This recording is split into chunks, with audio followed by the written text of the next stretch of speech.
আমরা এখন আছি ওয়াকাবা ফলস। সো এখান থেকে আমরা হচ্ছে ভিউটা দেখব।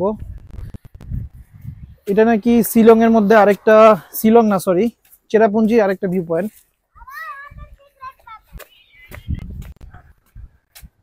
সম্ভব সুন্দর ভিউ।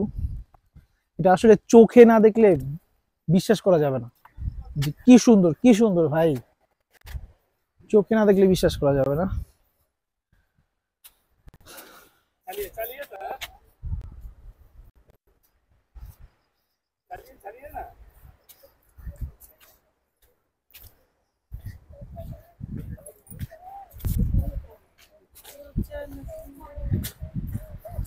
ওই যে দূরে এই ফলস থেকে পানিটা পড়তেছে, পানিটা পড়ে পড়ে পড়ে পড়ে এই জায়গায়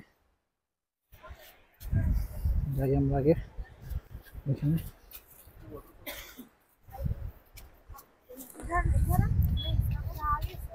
एक्सक्यूज मी, साइड दी। जल्दी चलो।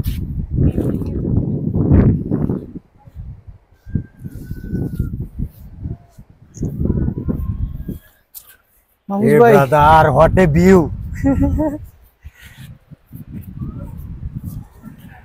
Wow, What a view!